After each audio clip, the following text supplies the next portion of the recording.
We are live. Hello, everybody. Welcome to our, what I presume may be our final episode of the year for Radio Kart.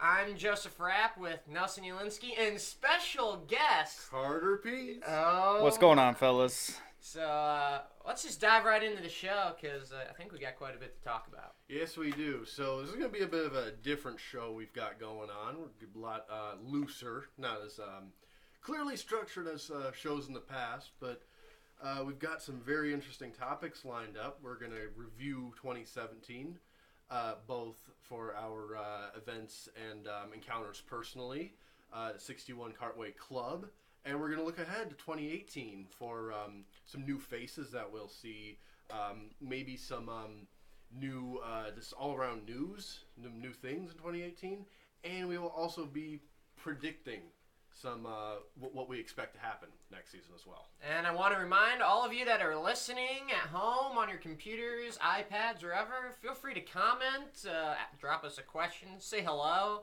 We'll acknowledge your presence, get you some airtime. So yeah.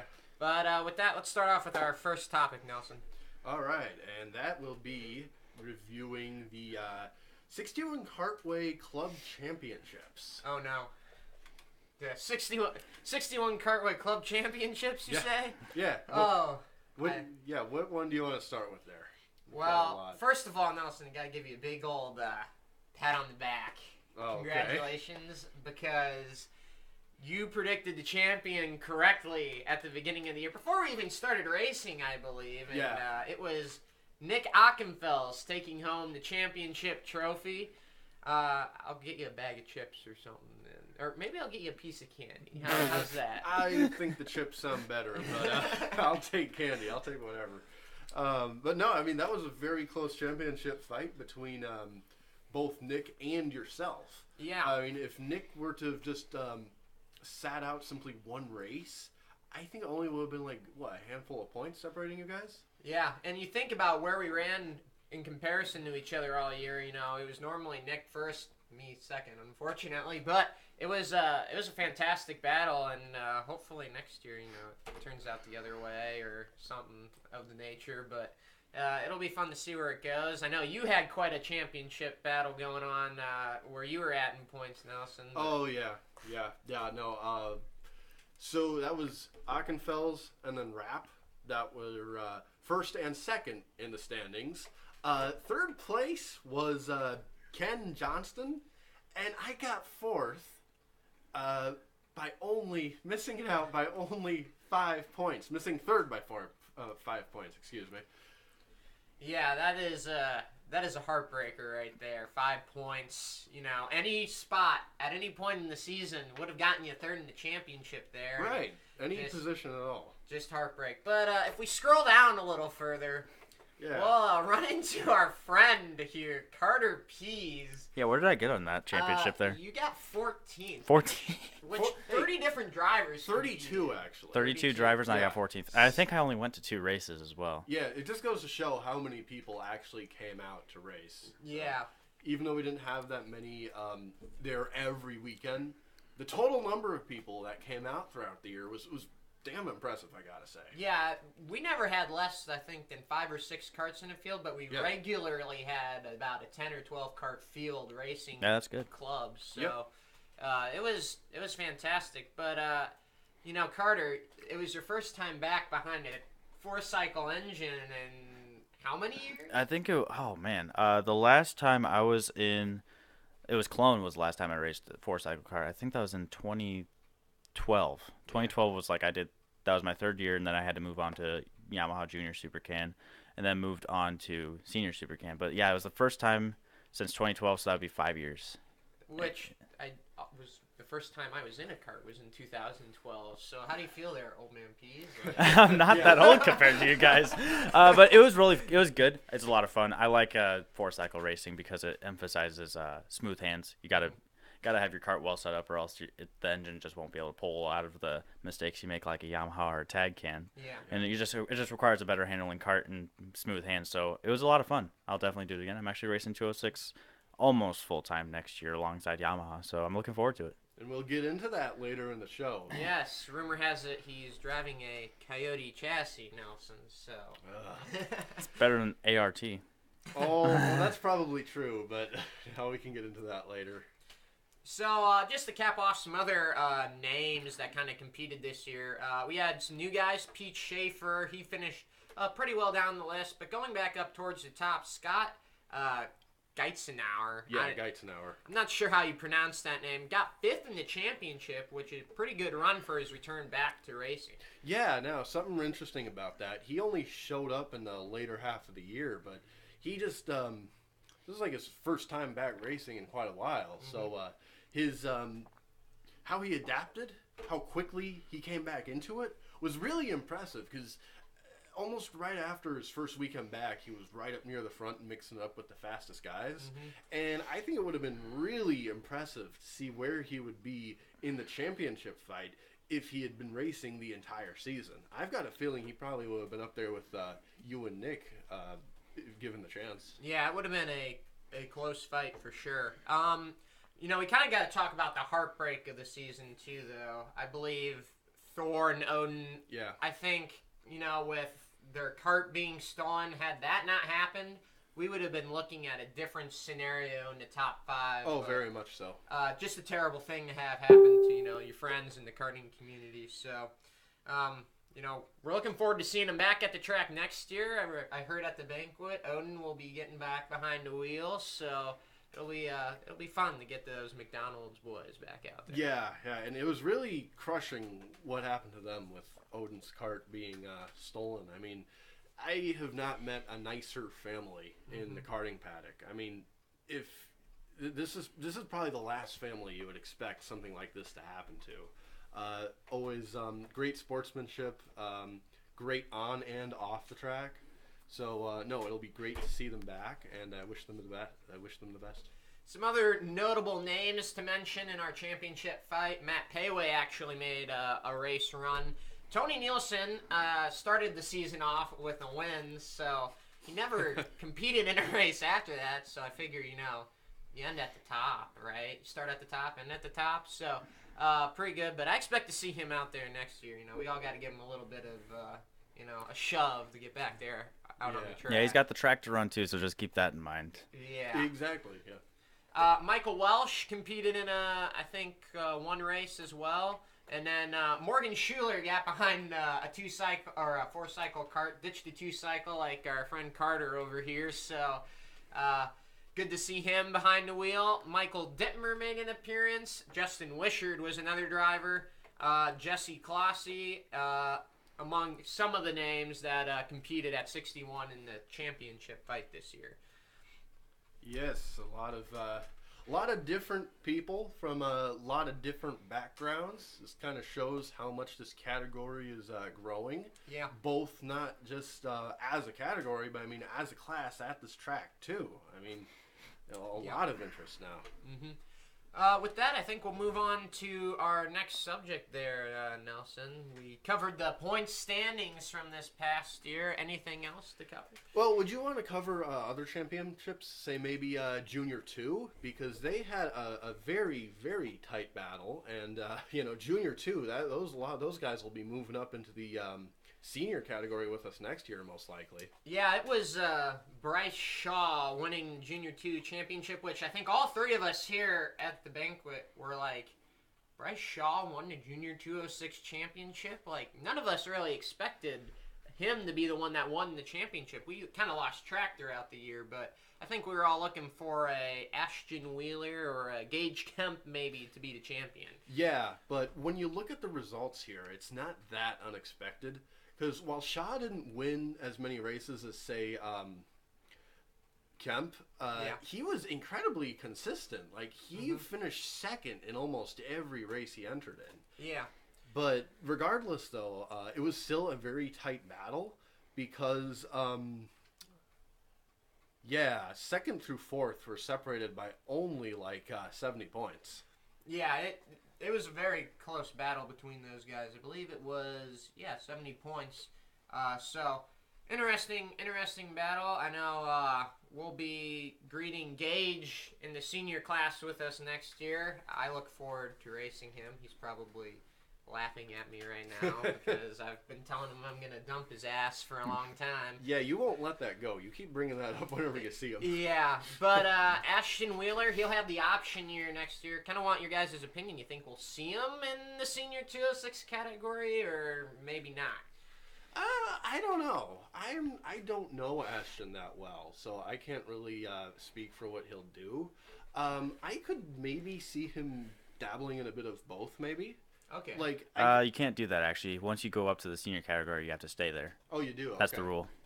Okay. Well, in that case, I'm not entirely sure, but I could probably see him moving up to senior, I suppose, because I could see him being very. I don't want to say nervous, but that would be a very big move going from junior 2 to senior. Mm-hmm. But if he's got Gage Kemp going up there too, someone that he's raced with, someone that he knows, yeah, I think kind of that support of having a fellow comrade like that would be a huge plus, and it's not entirely unexpected to see him running senior. With the enlightenment of Carter's rule, yeah. I expect we'll see him stay in the junior category because I know he's going to be racing at Rock Island, and I know that the senior class is a little sketchy at Rock Island. 40 carts going down into a turn is So, but we'll see what he ends up doing. I hope he makes the jump to senior. Yeah, I could see it going both ways, to be honest. I think it would be more beneficial to go to senior right away because then you'd have that whole year to adapt to the higher weight. So you like going from junior to senior, I don't know what the weight difference is. It's going to be... It should be less this year than it was last year. Yeah, it's like 370 this year, or this coming year. Yeah. For senior 206, 370, 375. I'm not sure what the quite what the number has been decided to be yet. Yeah. But I think for junior it was like 330. Yeah. Something like that. And a 40 pound increase in a kart's a lot, especially at a tight track like 61 where it's his home track. Mm-hmm. So I think he would definitely benefit having to smooth out his hands. Yep. But I don't know if he wants to go with junior still just to, like you said, keep going with racing with people he knows, and also for Rock Island when he races the Ignite junior class again, if he does.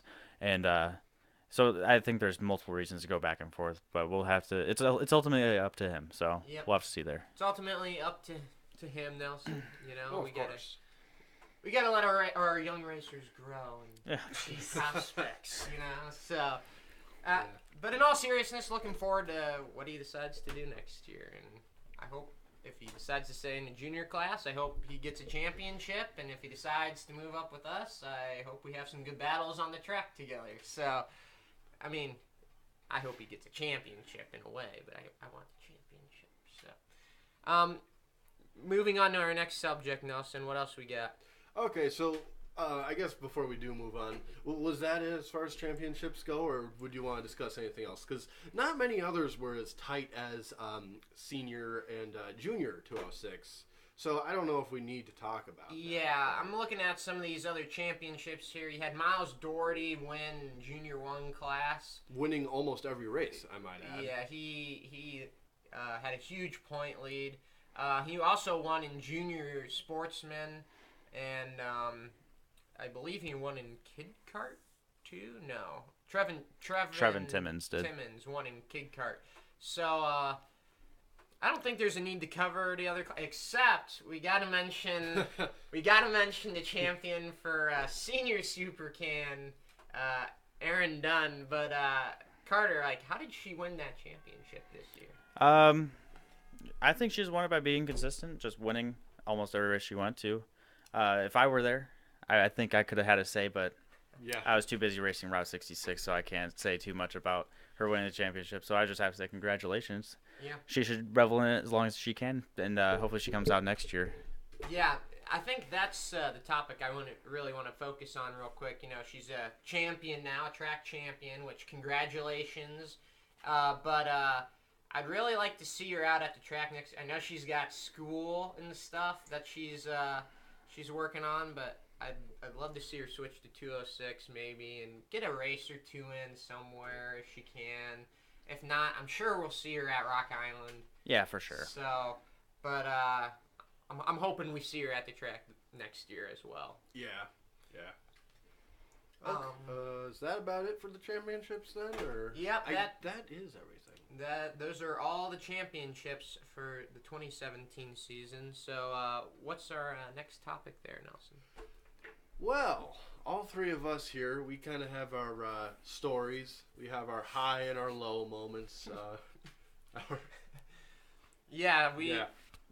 So to give you guys kind of a perspective on this, Carter raced 2-cycle stuff for most of the year. Pretty much everything he did was 2-cycle. So he has kind of a different look on the karting world than me and Nelson did. And so he can give us kind of some perspective on events and stuff that he ran. So, Carter, with that, I'm going to ask you what your high moment of the year was and what your low moment of the year was. For me, my high moment would probably be, well, let me think here. Probably Route 66 at MRP in Indiana, South Bend, Indiana. That was my first top 5 ever in the Route 66 series. It was an awesome day. Also, I got pole on that day as well, which was really cool. It was in mixed conditions. The track was, it was wet in the morning sessions for practice. Nobody went out. The track was really slow to dry. But then by the time we went out there, the track was still damp and drying. But we called the right thing to do, which was go on dry tires, and then managed to get pole there. Then pull the top 5 out of that. And also another high point would be my first pole in Route 66 at Newcastle. It was kind of out of nowhere. We were top 10 kart for sure, probably about 6th to 7th. Then all of a sudden, we just made a couple changes, and all of a sudden we were flying and going faster than ever around Newcastle, which was great. And then low point of the year, I would have to say probably Rock Island. That one kind of sucked. It was going for the lead, just hard racing at its finest, and then just came together with the leader going for it and didn't finish the race. Still haven't gotten a win yet in Rock Island. Hopefully I can get one next year. So, you know, Carter, it's coming with how often you run up front at that track, and you know, you got screwed out of a win there, in my opinion. I've seen the video. Nelson's seen the video. You got run all the way down to the bottom of the track, and we all know what happened. Yeah. But you know, your win's coming. Yep. Actually, by the way, fun fact, when I am running at the end of the race, like I complete the race, my lowest finish is 4th. Oh, wow. Yeah. That's better than me and Nelson. Yeah. It's like either I'm in the top 4 or I crash out. That's pretty much what my results at Rock Island are. Well, you know, come back with a trophy or come back with the steering wheel, right? Right. That's the motto. That's an expensive motto for that. Yeah. And you know, I said this earlier during the Rock Island Grand Prix. You're overdue for a win there. I mean, been overdue for about 2 years now. Exactly. I think. Yeah. So it's gonna come. Yep. It will come. Well, we'll shift from that low point for Carter to Nelson. I want to ask you what your high and your low was for the year. I know you ran a lot of club racing and did Rock Island and the Halloween Grand Prix and all that stuff. So what were your highs and lows? I gotta say my high was probably the Halloween Grand Prix, which would have been about a month ago. Final race of the year that I competed in. Everything about that race was just so challenging. I mean, it's 100 laps, which equates to about an hour and a half. That race is usually shared between 2 drivers. I soloed it. Very cold conditions, 38. Yeah. There were flurries in the morning. Track was pretty damp. We kind of had we had these really hard tires, so you know, very, very challenging all around. And I got a podium, 3rd place in my class. And probably the biggest plus for me, actually, was that I did not have a single mechanical failure of any sort on that kart. Yeah, that's a big achievement there in the 100 lappers, because like when you go to the 100 lappers, like it's just the most random stuff breaks. Exactly. Yeah. Like throttle cables break. Like you never service a throttle cable throughout the whole year, and all of a sudden it breaks at that. Like that almost happened to me one year. I did it. The gear almost was completely gone because we forgot to use chain lube at the pit stop, so like it was almost completely gone. And it's just random stuff goes out sometimes at those 100 lap races. So to not have a mechanical failure, that's a achievement within itself. It's stuff that's hard to prepare for that goes wrong, you know? Yeah, like my very first year doing that race, actually, my exhaust pipe had literally melted and just fell off. It melted? How did it melt? I'm sorry, I shouldn't say melted. It just kind of like fell off pretty much from all the heat and the vibration and stuff. Yeah. It's probably the vibration that got it more than anything. Like when I raced Clone, I had a lot of broken headers and stuff. They just broke. They were cheap metal and stuff. Yeah. It just crap. Yeah, it's a hard race to make it to the end of, whether it's mechanical or spinning and crashing, which I did several And times I have to in that say, race. I have to say, probably the sweetest thing about that was the fact that I beat you, Joseph. Well, thanks. Thanks, Nelson. Congratulations. It was a well-earned third place. If I was going to lose it to someone, I'd want to lose it to you, so... No, but really, that was a very close battle throughout the race for us. I mean, I thought you had that in the bag until the last 20 laps there when you spun out. I was like, Nelson, have a free position, why don't you? Yeah. Hey, so speaking of which, what's your low point for this year, Nelson? Yeah, that's a bit of a tough question, really, because I guess I'm kind of torn between 2 points. And I'll just quickly summarize both of those. At the start of the year, I was having these horrendous mechanical issues, like my engine mount wouldn't be tight enough, or like just my chain wasn't aligned properly, or something like that. Just these little things that you think you would have covered, but they weren't, and it cost me a good finish for the first 2 points races of the year. So that was very, very discouraging. And the other thing probably, but I'm not even sure if you could call this a low point actually, would be during the 61 challenge in the fall race. You're gonna bring this up, really? Wow. Hey. You're not angry at me. You're just disappointed, right? Is that the word you're gonna use here? Sure, Joseph. No, I was looking at Carter over here. He doesn't even know what to say. I was like, oh man, he's really gonna bring this We up like right to now. keep it lighthearted on the Radio Kart podcast, don't we? Okay, so no, for those of you that aren't familiar with what happened, 61 challenge, you had all these big names from like the area. You had like the Amish Mafia, Dittmer. Amish Mafia, what? The Bone Traeger. Oh. There we go. Jesus. They call themselves the Amish Mafia. That's a long story for another episode, okay? Oh, I don't know. Maybe we can get into that sometime here. But anyways, no. So you had these big names and stuff, and I had a tremendous start. Like, I was even up to 5th at one point in that I thought you were 3rd in the final at one point as well. You got a great Oh, start. no, right. No, I was up to 3rd. I'd fallen back to 5th. And then Joseph, of all people, had to go and pass me in the in the toilet bowl. And he tells me that apparently his tires were beginning to go. He shoves beginning me to go. Yeah, my right front tire was cording. I didn't know it at the time until after the race. But, see? So he pushes me Cording, off track. quote unquote. And I am just so crushed. I am so crushed that I just because like everyone had passed me and stuff. To let everyone know, Nelson had no idea who had pushed him off the track until I went up and told him after the race and said, I'm sorry I pushed you off the track, Nelson. And then he looked at me very disappointed and was like, I'm not angry. I'm just disappointed. It's very true. I'm not upset with Joseph. I mean, what's done is done.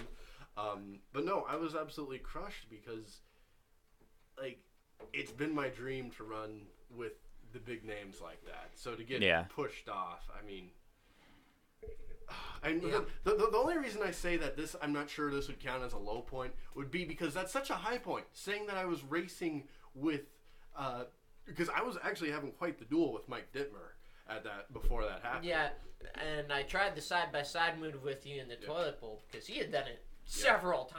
And I was like, well, how do you get alongside somebody in that section there? I'm not actually sure how that happened. You have to have a really great run coming through the money maker. My point is, though, that race had gone from probably the biggest high of my life to the lowest low of my career. Yeah.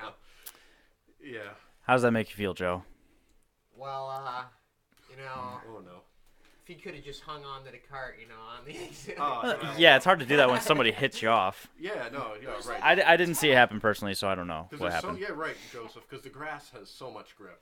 It does. It has a lot of grip for dirt track racers, which Nelson is not. So I should have known. It's an asphalt cart with regular tires for asphalt, and oh my goodness. All right, anyways. I felt terrible at the time. Yeah. I'm not gonna lie. Fair enough. I felt terrible. Yeah. So what's your high and low point for this year, Joe? Well, I can already tell you it's low that he punted me off the track. That would be one of my lows. That is one of them? Okay. Because I thought Nelson was never going to talk to me again. Yeah, Radio Kart would be disbanded at that point. But probably the high, the Elkhart Grand Prix, fantastic event, first of all. But the way we ran there, we ran really well. I remember going out for practice, and it was like, we stink. We suck. We went out there with, like, the worst gearing first practice, topped out, like, a fourth of the way down the straightaway. Really? Oh, yeah. What gears you go with? It was, like, a little higher than the Rock Island gear is what I went with. So, whatever that would be. But... And you topped out at fourth of the way down the straightaway? Yeah.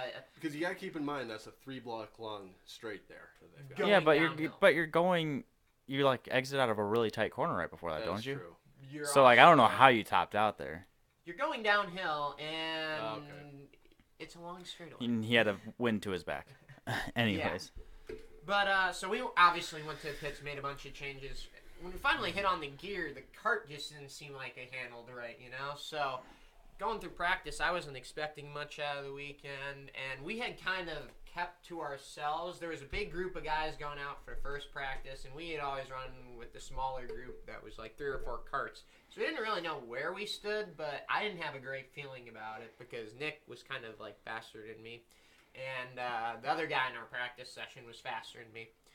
So fast forward to the heat race, and cart handled great.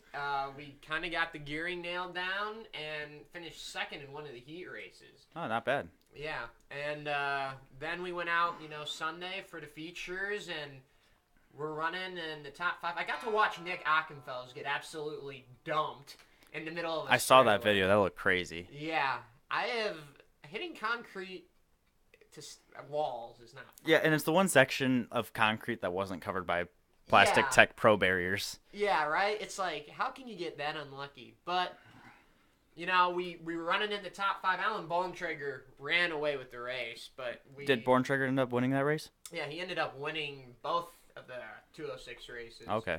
And we had made our way up to second at one point. Just made my move way too early in the draft and got, drafted by in the first race. Had a top 5 cart the second race. Had some mishap. With bump drafting out of the tight hairpins and got spun a little, but the way we ran with the competition level that was there at that race and how new the track was, I was very proud of that race, and to almost get a podium finish was probably the highlight of my season. Yeah. All right. Sounds good to me. Yeah. So now I gotta talk about my low. Yeah. What's your low point?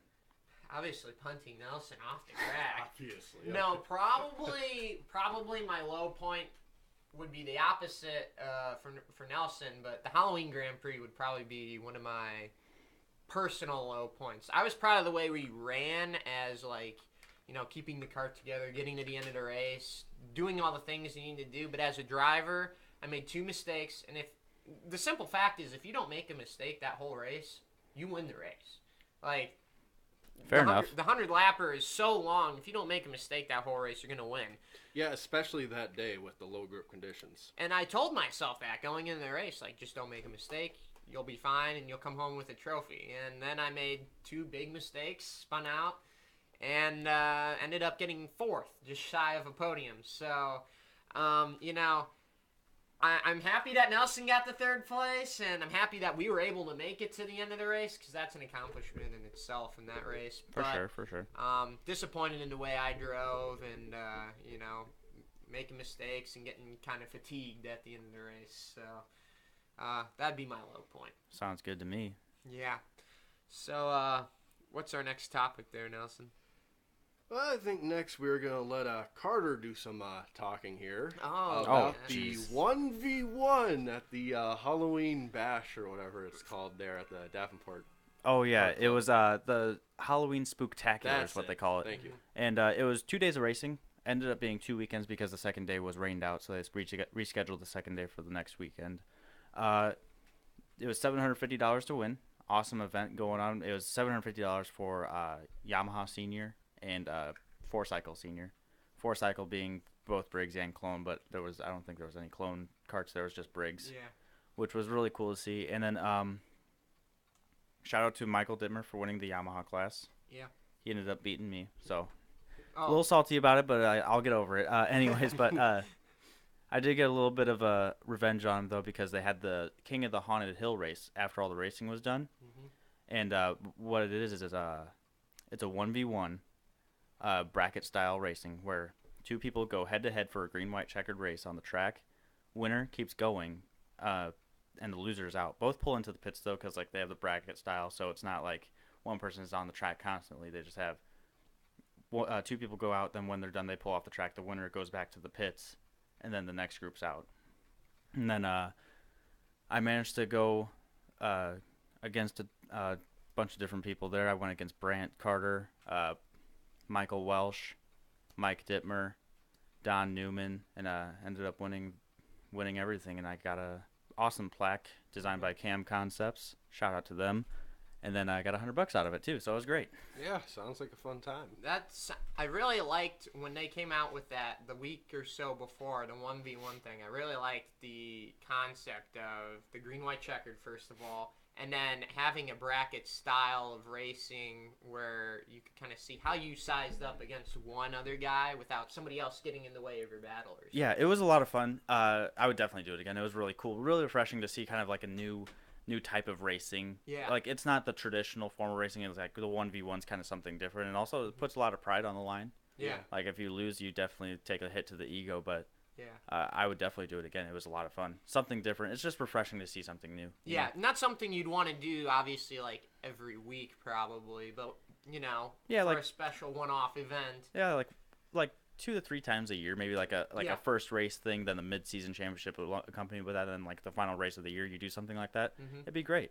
It kind of reminds me, for whatever reason, of like Street Outlaws. Because don't they have the top 10 list in that show? I think they have like a top 10 list, and you gotta like beat the guy in front of you to move up the list. I was gonna say I guess the sprint nature of it just being like these.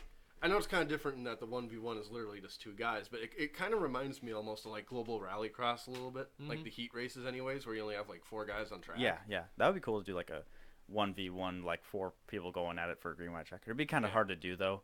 Yeah. Also, one rule I did not mention to you guys is could not touch the cart in between sessions. Oh, Okay. really? Yeah, so like you had to make weight every time, so you had to fill up your fuel with a lot of extra fuel just in case you lost a lot So in a the little process. Parc Ferme going on. Yeah, it was pretty much Parc Ferme, like Formula One, and it was Yeah. really cool. And pretty much the trick was you just jacked your tire pressures up to like 22 pounds. Yeah. Oh, jeez. Yeah, so it was really cool. Yeah, sounds like a fun event. We'll probably have to get out there next year, Nelson. to Yeah, try I out didn't. the track. I never got a chance to actually race there. I mean, I tested there, but that was it. I want to get out there and see what the place is like.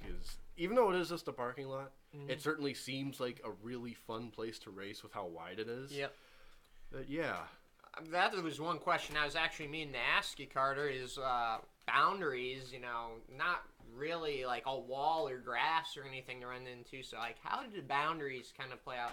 Can you make the track wider if you need to? Because You can, but at the same time you really can't because they place these special like discs Oh yeah. outside the track, so like you can't exceed the lines.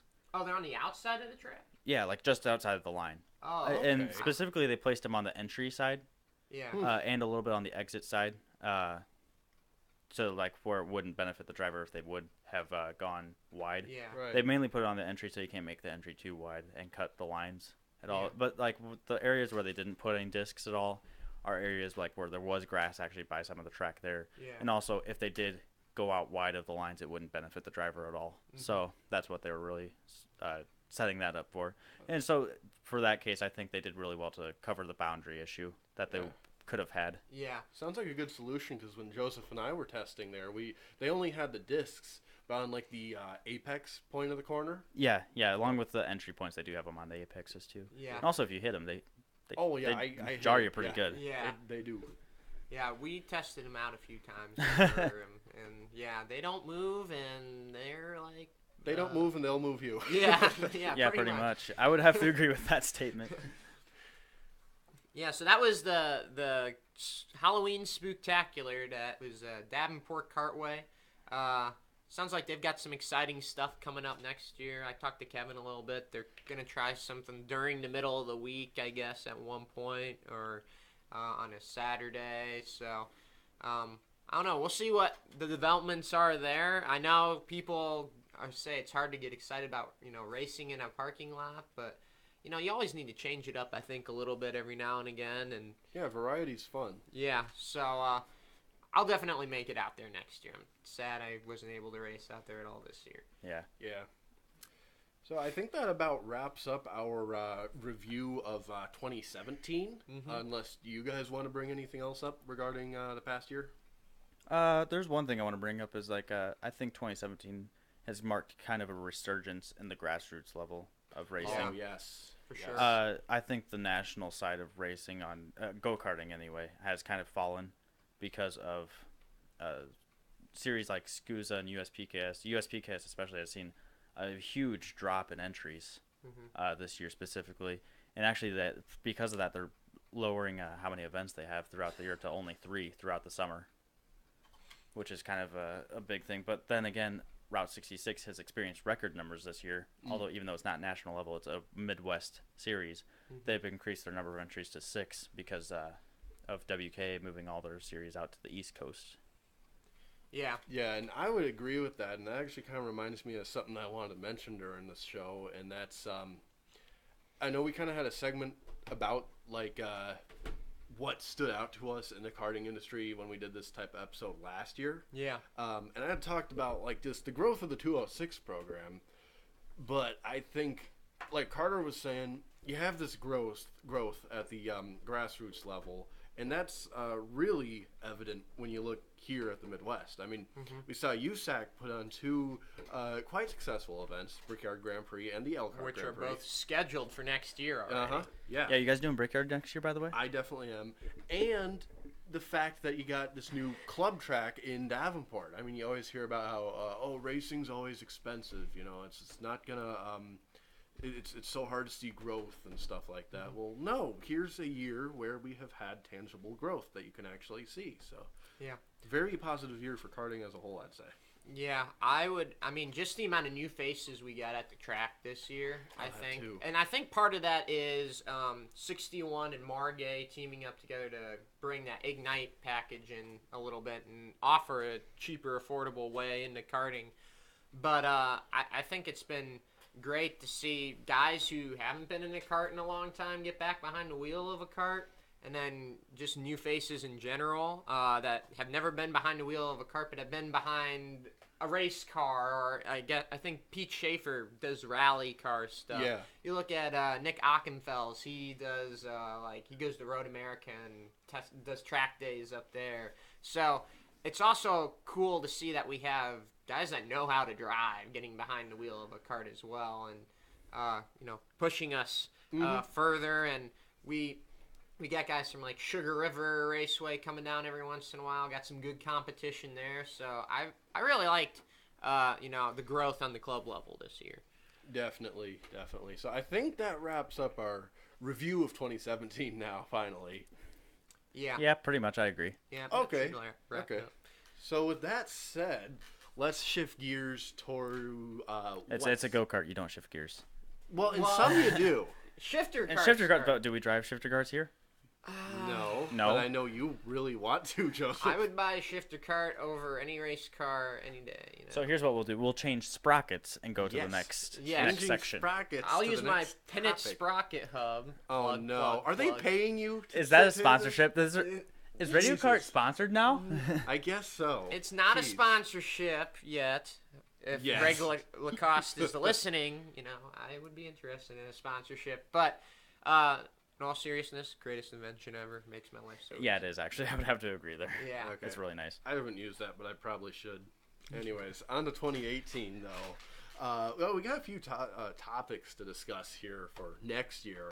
What would you guys want to start with? We could either open with the new faces, new people, or we could talk about, improvements, I guess, that we would want to see or might see.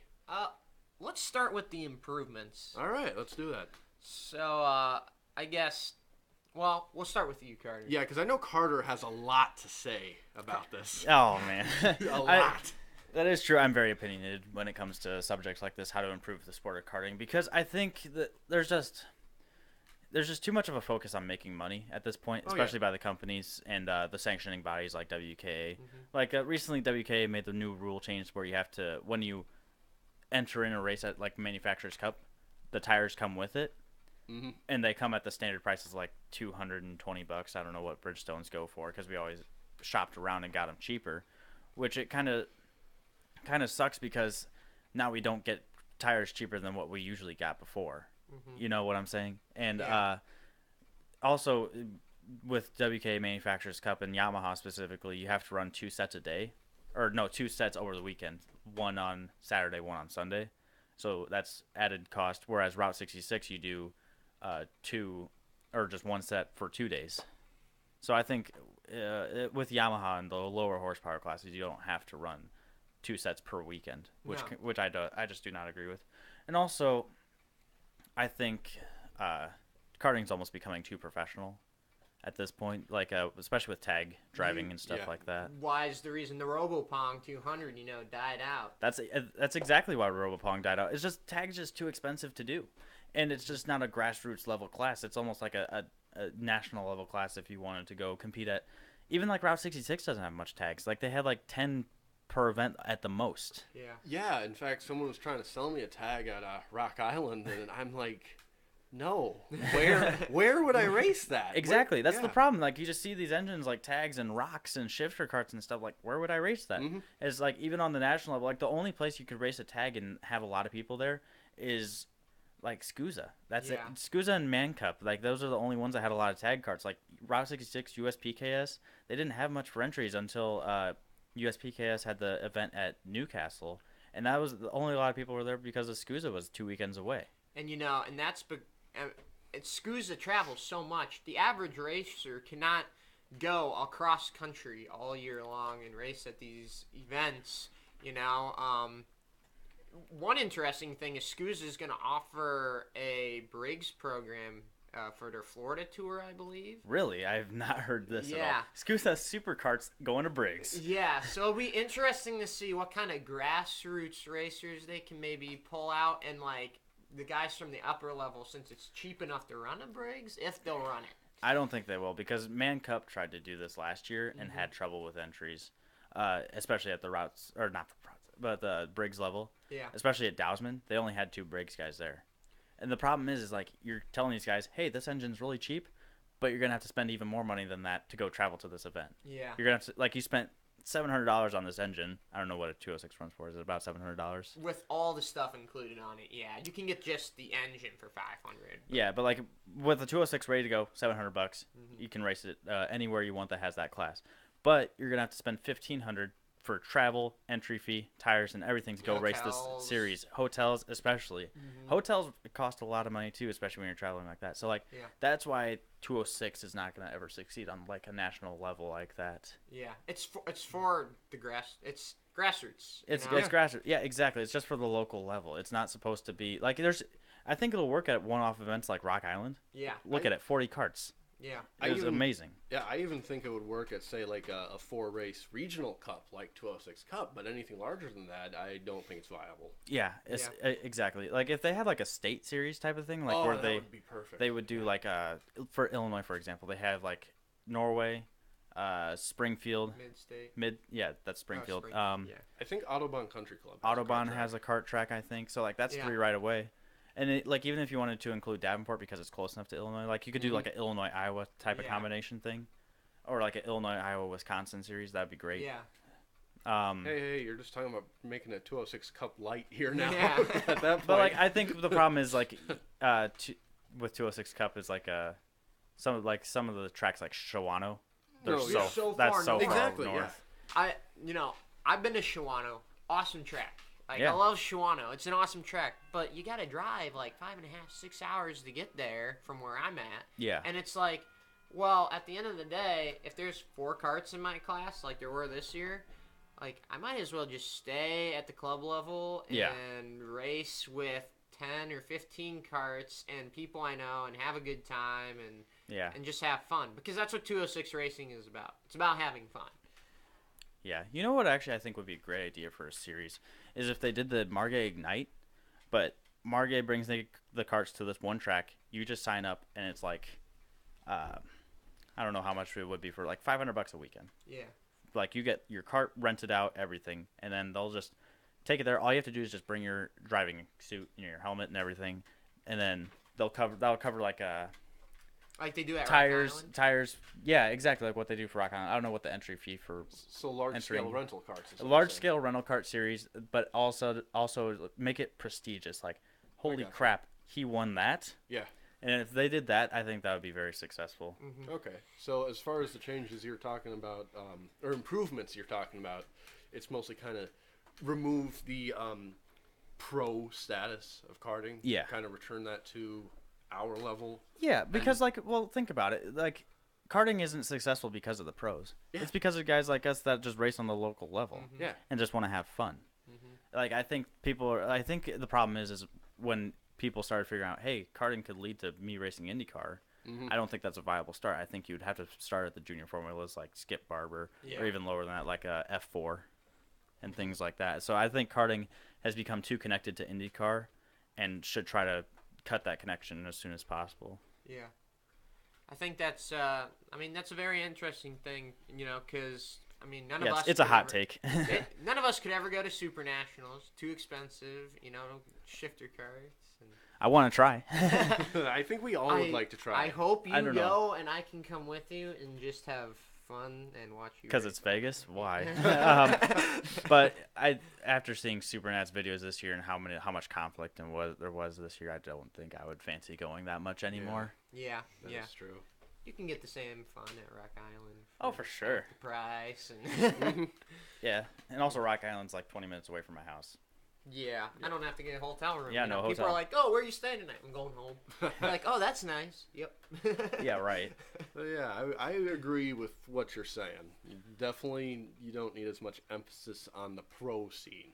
Yeah. I think, in my opinion, on top of that, what kind of needs further improvement is like coordination and working together between tracks. Yes. I would 100% agree with that. Yeah. Yes. And it's like I don't mean this as I'm not saying that like any specific tracks out there, have this problem or anything. I just think it's something that the industry as a whole would vastly improve from.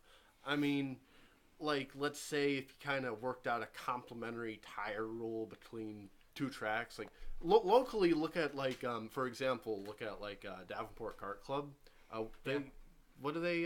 What tires do they? Davenport MG runs Reds. the MG Reds, which you MG can run Reds. at 61, but nobody ever runs them at 61. Yeah, we run Hoosiers. Yeah. No, I mean I ran YLCs for a time, but Yeah, but no. I think that's another problem too. I'm sorry to interrupt, but there's just too many tire compounds out there as well. Yeah. If there was like a standardized tire for like the local level, like Yeah. let's say MG Reds, and like it was run at Davenport, 61, Norway, Dowsman, and like you could just go to any track throughout the weekend and be like, hey, I want to kind of go Dowsman this weekend. That looks like fun, and just Yeah. go there for like a Saturday event. That'd be cool. yeah. The problem is, right now, you got to buy a whole new set of tires to go to Dowsman because they run what? Bridgestones. Bridgestone, the hard Bridgestone tires. The YDS tires. Yeah. If you want to go to Concept Haulers, you got to get the MG Blues. MG Blues, which are hard as a rock from what I hear from you guys. Yeah. They are. If you want to run at 61, there's 4 different tire compounds, but they're all medium tire compounds. Yeah, which are MG Reds, Hoosier R60As, and then Bridgestone YLCs. So like you could take the Bridgestones and run Dowsman in 61. Yeah. Yeah. But, Yeah. yeah, so it's like it's part of it's kind of there. Like if you had these Reds, you could go to theoretically to quite a few of these places. But Yeah. but still, I think you have some more work to do in regards to the tires, so everyone can Yeah. play together. But And, going back to Carter's money thing real quick. Yeah, that too. That's why different clubs run different tires. You get sponsorship from MG for so much money, and then all of a sudden, boom, you got to run this tire at our track because MG's giving us all this money, or Yeah. Bridgestone's giving all this money. 100%. And so if you take that out of the equation and tracks can coordinate with each other without having to worry about the sponsorship of money and stuff, like 61 does, because they're not sponsored by a tire. Yeah. So they have 4 different manufacturers that you can run, you know. I think you got to take the money out of it at some point if you want the sport to grow. Agreed. I suppose a kind of middle ground compromise would be you could still have the sponsorship for tires, and you could cut the entry. You could have like an entry fee discount if you run like an MG tire or something like that. I don't know about that. I think Davenport's kind of doing it right though, because like they have every race they give out a set of front tires or rear tires depending on what day of the week it is or what weekend it is. I mean,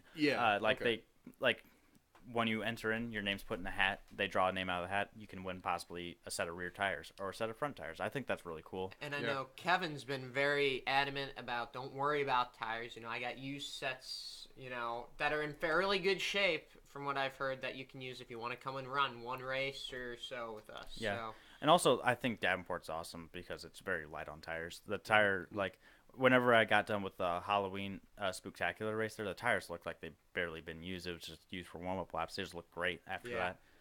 Fresh pavement will do that. Fresh pavement did do that. And also, but if you were to go with a tire, what tire would you guys go with if you were trying to do a standard tire? I would, and if you would have asked me a year ago, I wouldn't have said this, but I'd go with the Vega Reds. Really? Oh. Yes. Oh, the VAH or whatever it's called? That 206 Cup uses? Yep. They last a long time if you have the right setup in the cart, which is why you would go fast. But you know they last a long time. Yeah. I've heard Nick ran maybe 2 sets all year this year. Wow, that's nice. I know when I was running mine, like before I switched to Bridgestones, like a fourth of the way through the season, they had a 206 Cup at Shawano on them. They had like 4 club races with practice on them on top of that. So they had a lot of laps on them, and I think they last a long time. And they give you good grip.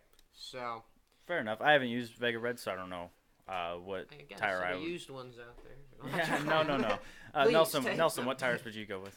All right, you're going to call me crazy here. I just know it. Yeah, I know what you're going to say. What am I going to say, Joseph? You're going to say MG Blues. I actually am. I agree. I was going to say blues. Now, hear me out here about why I think that. Because I think if you have these really grippy tires, that can mask a lot of issues of like a poor handling cart. I 100% agree. Yeah, I agree with that statement. The problem I have with switching to a hard compound tire is if the regional level did it, I would be all game for it. But if it only happens at the club level, then you discourage regional racing guys from racing. I wouldn't say that because like if you're willing to race regional level, you're willing to spend the money. Yep. That's a good point. Yeah, but no, the other thing too why I think a harder compound like the blues would be with less grip, you kind of have to finesse the cart more. It has more of a thing about driver skill and ability instead of just, how hard can I drive it into this corner and stuff. I 100% agree. I could not agree more with you, Nelson. For once, I agree with you, actually. Oh, my God. I would go with the MG Blues, or there's also MG Orange tires, which are just a little bit softer than the Blues, which I think would be good because for like the start of the season, it's really cold, and also just be a lot of work to get MG Blues warmed up and get them grippy enough so you can make it through the turn 1. They never warm up. It doesn't matter how hot it is, they never warm up. Yeah, but I think the MG Blues, I think Norway did that right, going with the Blues, because then they would last like 5-6 races at 61 easy, which is half the year. And MG Blues?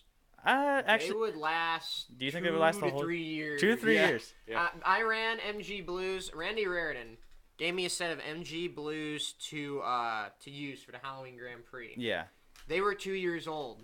I was running like 3rd before I spun out. I wasn't off on lap times at all. So you think they're that good? They're that good. The problem I've heard with them is that the rubber starts rotting out. Rotting out. So they're that hard that the rubber starts rotting out before you even have to get rid of them. Yeah. That's amazing. See, so for that case, maybe oranges would be better, but I would say blues would be 100% the choice to go for the local level because it just cuts cost. Yeah. You don't have especially if there's no drop between 5 races and you're running the exact same time as when they were new. That'd be perfect. The fun fact about MG Blues is they actually get a little bit faster after the first or second race because there's a layer of plastic on the outside of them. Yeah, it's like the Pardal or whatever to get it out of the mold. Yeah, so Yeah, after you run them a few times, they actually get faster, so you actually need to take it out for a practice session or two, which I think is a fantastic idea, because you get new racers in this sport, first thing they think they can do is race, and they don't practice at all, and then they go out there and they spin out. You need to go out there and practice a little bit, and especially when like a track like 61 has open practice, whenever you want. So I think that's part of the good thing that they have the plastic on them, because you'd have to go out there and practice before you could race. Yeah, so Carter's thing about improving karting would be to reduce the amount of professionalism, reduce cost. My angle is get tracks to work together more. What about you, Joseph? What do you think would be the next angle, or should be the next focus of improving karting? You know, I'm kind of with you, Nelson, on the tracks need to align their rules more. But, you know, and I'm kind of with Carter, you know, on the cost level of it.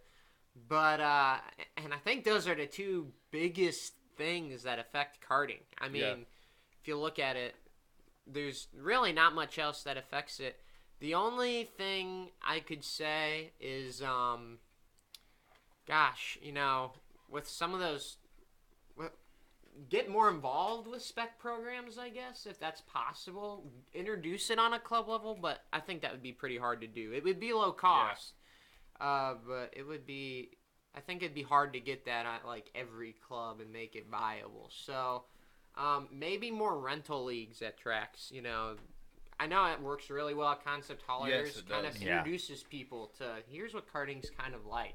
And I know 61 used to have rentals, and it just got, you know, too expensive for them to do.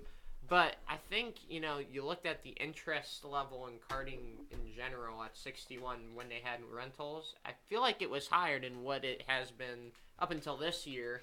Like the last couple of years, it had kind of died down, the amount of people that were checking out karting and stuff, because there was no reason for regular people to go to 61. There's no rental carts there. Where are you going to go and watch a bunch of these idiots race go-karts all day? I don't know. Yeah. So, I mean, I like watching people race go-karts, but it's not everybody's cup of tea, and they don't know what it is until they can get behind a rental cart at some point and try it out. And so I think without rental carts at like our home track, one of the coolest things anybody can do is bring a friend out that knows absolutely nothing about karting. Well, I don't know about that. Maybe not absolutely nothing, but is interested in the sport or has never been involved in the sport in any way. Give them the opportunity to get behind the wheel of your kart and try it out. All by themselves on the track. You know, maybe you can go out there in a friend's cart and bump them around a little bit. Yeah, that'd be fun. Like. But, you know, give them the opportunity to see what it's like and how much fun it is, and introduce them to sport, because that'll ultimately lead to growth, I think, in the long run. Yeah, I think the problem is, like, also it's just the initial cost of getting into the karting. Like, you have to buy a cart, which could be anywhere from like $1,000 to $3,000 if you get a used one that's good. And also you have to make sure that it's a good cart and not completely junked. That is true. Yeah, no, very true. You got a story about that? Maybe you should share that for our new listeners, so that, you know. Which one are we talking about? The very first cart. The very first one. Carter, have you seen that? I have not seen that one. I heard it was unsafe though. It was. It was unsafe on many levels. Yeah. Okay. So compared to what you're saying, mine was a complete and total bargain. I got for only $800 from the bargain. Wow. It came. What brand was it? Did you ever find out what brand it was? I don't know. I think it's brandless. Brandless. I actually think this guy might have made it himself. Actually, for real. That's astounding. And it is. This thing it had literally no body work. It just had like this frame that would like bounce around. It was like, it didn't even have the right engine in the cart. What was the engine on? Was it a Predator? I thought it was. It was like a Predator, but it wasn't like a race-ready Predator. Yeah. If that makes sense. It was. That kind of makes sense. It was sketch. Like the flywheel wasn't proper and stuff. At least when I first got it. Which typically happened on clones and stuff when you first got them. But considering yours wasn't a clone, it was an interesting kart. Yeah, so eventually I raced at Sprint Kart Speedway. Eventually, the track owner, Steve Duffy, pulls me aside. He's like, you know what? I'm going to let you use my old cart. That thing is unsafe. I don't want you racing to that anymore. Especially because, like, if it's his track, so, like, if you crashed and, like, got somebody hurt, it'd be a lawsuit on him. Yeah. Yeah. Yeah, so, moral of the story, a bargain deal, you know, find a karting guy somewhere and ask him. Yeah, one of us. Yeah, ask one of us if the kart's really good quality. You know, people that have been in the sport long enough will know, you know, what a good kart looks like and what a bad kart looks like and what to look for. So, yeah, while still on this topic, like we have other stuff to talk about, but about improving karting and initial cost, I had this crazy idea, and I don't know how viable this is. Oh, God. What? Oh, my God, Carter. What? Just let me talk, Carter. Shut up. I'm thinking the same thing. So, think about what Clone was originally. You could go out and buy one of those. Yeah, from Harbor Freight for like $80. Exactly. That was amazing. Yeah. And then, Until it got expensive. yeah. Then, of course, you introduced engine builders and stuff. So, what if you kind of introduced a concept along the lines of the 206 engine where it's sealed and you can't do anything to it? Yeah. But it's not as, like, I guess, robust or as expensive as that. Where it's just kind of the general nature of what the Clone was originally, but sealed, basically. And you could go out and buy this for like $200. That would be perfect. Exactly. The only thing is I want it to be robust because if somebody's new into it, they wouldn't know what maintenance to do. Like they would obviously know to. They would obviously know to change the oil. I would agree after every with race. that. Just make sure that it's robust enough to go through not a lot of maintenance besides oil changing. Exactly, yeah. My point is, though, I just feel like that the reason why the 206 is $700 instead of $200 is because they have poured so much into getting this to be a good racing engine. A lot of R&D. Oh, exactly. Yeah. Like, you don't need that much. Just like, it literally just has to be a clone that you know isn't going to fall apart. Lock it and sell that for like $200. Which the Briggs 206 though is an animal, essentially. Yeah. So I think the problem is that maybe that much R&D is required to make it so that people can't cheat and do all those things. Well, even then, not the whole thing's sealed though. It's just the bottom end is sealed, right? Just the bottom end, yeah. But like I would they make sure check everything on the top end. Okay. In the big events, like Rock Island, except for like the guys who are racing multiple classes, but they take him all the way down to like as far down as they can go on that top end. Fair enough. So. Okay. And also, I hear there's stuff on the carburetor that can be done with 206 as well. I don't know how true it is. There's stuff that can be done, but they always check the carburetor and stuff. I think about the sneakiest thing I've heard is someone was putting something on like the air filter protectors right on the carburetor that would like burn off before the end of the race, but would give you extra power. Really? Throughout the race. Yeah. First of all, props to whoever thought of that. Second of all, they banned the air filter covers because of them. So. Okay. Congratulations. I think that's a plus whenever you can say they made that rule because of me. So. Yeah. Fair enough. So okay, that makes sense then. I think Nelson, you're spot on with just a $200 engine that's sealed unbelievably, so you can't mess with it at all. I think that's one thing that would help the racing community out too. Is just like, is his engine better than mine? That's something you always ask. Yeah, that was what I would ask myself every damn weekend when I first got my clone. So. So yeah, you just don't want to be. You'd prefer to know that you're slow because of you rather than your equipment. Yeah, that's right. My driving's off today, not my engine is about to explode. Yeah, exactly. Well, any other topics, Nelson? Yeah, got some new faces in 2018. Want to talk about that at all? Yeah, well, so obviously we got our junior drivers, I think. Yeah, which we touched on that a little bit. Yeah, Ashton Wheeler and Gage Kemp are two of the new faces we're looking at for the 2018 season. But Carter Pease is going to be behind the wheel of a Forest Cycle more regularly, so we got him. I don't know if Shane Wells will be getting behind the wheel more. I feel like that's up in the air. But Morgan Schuler. He won the 206 at the 61 Cartway Banquet. Exactly. He has no excuse not to be getting behind the wheel of a kart and racing it with us Forest Cycle guys next year. So, he'll be a new face. I've heard your dad is still working on a kart. Yeah, Nelson. Here's the thing, and I don't want to talk about that too much on here. We're probably not going to see that in the traditional way, but he kind of wants to do something a little special with it. Oh, I know what this is. The electric Oh, kart? my God.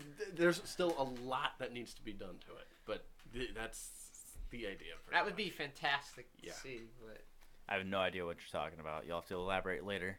I will elaborate later, Carter. Sounds good.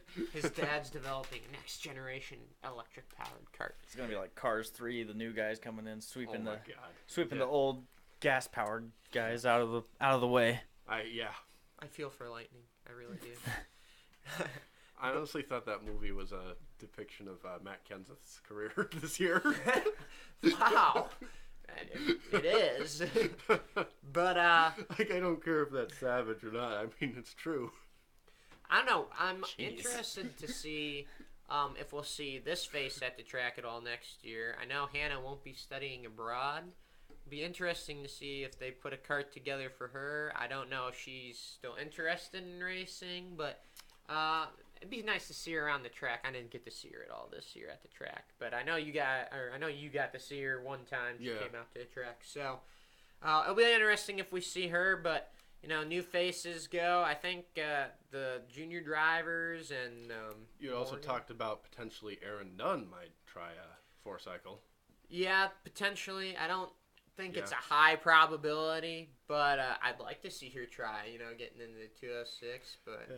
And She's told me no. a lot of these people are talking about like it could be that they might not have a kart ready to go, but Tony's let people run his kart in the past, so we could see a setup like that. Yeah. Which, speaking of a guy we need to see more of next year, Tony Nielsen, if you're listening, get behind the wheel of a kart more next year. We all want to race. Carter's gonna go out there and kick somebody's Yeah, my butt coyote's one weekend. howling, man. And so is mine. I know Nelson's art is feeling artsy-fartsy and putting What some new donuts is- on your cart. So, What kind of phrasing is that? Jesus. it's artsy, You put art on other people's carts, What? You put No, donuts. I don't. No, Put I donuts and... What are you donuts talking art. about? don't. No, I'm like the cleanest guy out there, man. Yeah, but Yeah, Tony's it's a- coming from you, the guy who hit him off the track. Yeah. Okay. Gosh, about a riot gonna start in here or something. But I think that's about it for new faces, and I Yep. think that's about it for our show. No, it's not, Joseph. It's not. God. What's our last We're gonna topic? keep you here for the next half hour, man. What's our next What's the topic? next topic? No, the very last one was any predictions for 2018 that we might have. Oh, championship predictions. Championship predictions. Well, not even championship, but just general predictions. Just Yeah. general about karting in general. Karting in general and championship too. I think that's a good thing to talk about too. So. Sounds good. So, one karting prediction, one championship prediction. All right, my karting prediction. Man, I don't know. I think we're going to see a little bit more resurgence on the grassroots level. I think more people will get involved in 206 and also the regional level at Route 66 and other regional series. I think the national level is still going to be suffering. I think it's going to be even worse next year than it is this year with the reasons I outlined earlier. Yep. And championship predictions, you talking about 61 Cartway? Yep. 61 Cartway 206. That's the problem. I don't know how many people are going to be competing next year. That's why it's fun to predict now. Yeah, that's fun to predict now. All Yeah, right. remember, I threw out Nick Ockenfels as the champion before the season even We began. didn't know he was going to be racing as much as he did it. Really? Otherwise, if I would have known Chad wasn't going to be racing as much, Yeah.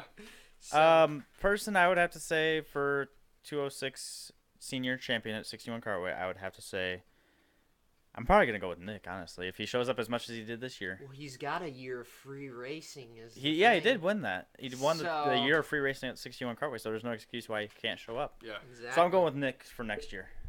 Maybe I can take a couple points away from him, though. Yeah.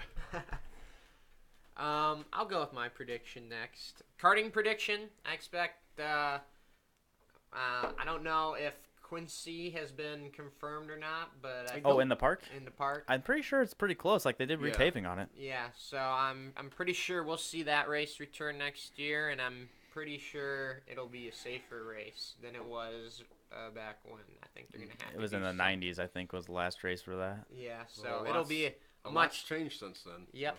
It'll be much safer race. I also predict that Elkhart will probably double in numbers as far as entries next year. The one thing I hope they do at Elkhart is change like the really tight corners that they had. I think they tried too hard to slow the carts down. Yeah. Because like if you look at the Yamaha guys, like they had to run like an 1178 gear ratio, but they had to come out of that the really tight corners going onto the long straightaways and stuff, and their clutches were just burnt. They were burnt laboring up. hard. Yeah. You could hear them all the way until they got to like the bridge, so like an eighth of the straightaway, right? Yeah, it's ridiculous. But it was like, and then they grab me, and then Yeah. start going. I didn't see any of the 2-cycle racing there, but there was this one kart at Concept Haulers. They're in a 100-lapper. Like, I don't know what was going on, but he was like having clutch issues. But that thing just sounded painful. Like, it just wouldn't go. Yeah, but if Elkhart does go next year, well, it will go next year. It's confirmed. I just hope they change the track up to make it less tight on those corners specifically. There's like the two of them that were just way tight. Yeah, they could probably. I don't know what they could do exactly. Well, just pull the barriers back a little bit is all they have to do. Yeah, that would be what they'd have to do is pull them, make the corner wider, but Just a little. It's not even like that much. Just a little bit so they can carry a little more speed. You know. Yep. That's Yep. all I ask. Yeah. As far as championship contenders, who I think is gonna win the championship. Well, you took Nick, so I can't take Nick because I was gonna take him because he has a year of free racing, but gosh. I gotta go with my buddy Nelson over here. With the speed he found at the end of the season. That is true. He was running my lap times, essentially, at the end of the year. So, if he can get those mechanical gremlins all out of the way, I think Nelson would be a good champion. I would go with you, but I think you'll be out of a couple races every now and then. I will be. I won't be racing enough to be a championship contender. Maybe like a fourth place or fifth place, but like not enough to be competing for number one. Yeah, so I'm going to have to go with you, Nelson, for a championship contender. You got to show up every week. Wow, the pressure is on, man. Yeah. But, And no, I should be. I should be there every week. So, that's who I got. All right. All right. So I guess my kind of general prediction. This is gonna be really bold. I mean, really bold. But Really bold. Really bold. I could see I could see Elkhart either drawing equal to, as far as like entries, equal to or greater than Rock Island. Really? Yeah. That's a hot take. Yeah. Well, how many entries did Elkhart have this past year? I want to say like 150. 150. How many did Rock Island have? Like 300. 300. Yeah. So they had a big resurgence. I don't know if it's gonna get that big. I know, that's what I'm saying. This is bold. That is a bold claim. Yeah, no, I think it'll happen eventually. So I'm just going way out on a really weak limb here, saying I will say, next year. off Nelson's prediction, I heard Tony was going to run 206 at Rock Island or at Elkhart next year. See, and it's Detmer was happening. going to too. So that's 2 more entries right there. 4 more. 4 more entries right there. So you never know. Yeah, and then I guess my championship prediction. I don't know. This is pretty tough because Nick does make a lot of sense, but even though he does have the free racing thing, he has said that he wants to do other stuff like some car racing and stuff, I'll take the free racing. or the fact that even you, Carter, that you're not going to be there for all the races. So I don't know. It kind of boils down to, because we've got a lot of fast guys. It kind of boils down to who's going to be there for most of the races. Yeah.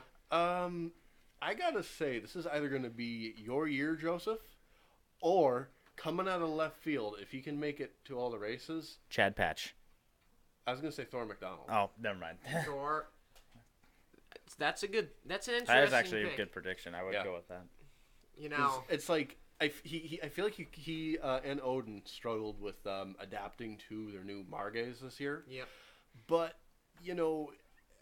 as I showed with my art, with time and patience comes speed, and they're probably 2 of the best racers I know. So I think with enough time and knowing Thor's racecraft, and if he's there, I could definitely see him being in contention. Yeah. So you or Thor? I would like it to be my year, but this year I was told by a couple people, I think this is your year. And then Nick And came then- in and ruined that. And So, then just shot it down. With that in mind, it's probably going to be Thor's here then. Everyone's saying it's going to be yours. And then Honestly, I would go with Thor just because Nelson said Thor, and he predicted Nick this year. mm-hmm. So I'd have to go with it. Yep, I'm still going with Nick though. yeah, Okay. and I'll stick with you, Nelson. I think, I don't know if Thor's going to be there every week, so I think you're a good pick. But with that, I think this is probably our longest episode of Radio Kart ever. Yeah, we've been going on for about almost an hour 20 minutes now. Hour and 15. So we're going to sign off. I'm Joseph Rapp. I'm Nelson Ulinski. I'm Carter Pease. Thank you all for listening to our end of the season show. We hope to see you all at the track next year, and we hope to bring you maybe a Christmas special sometime. Even if not Christmas, a New Year's special.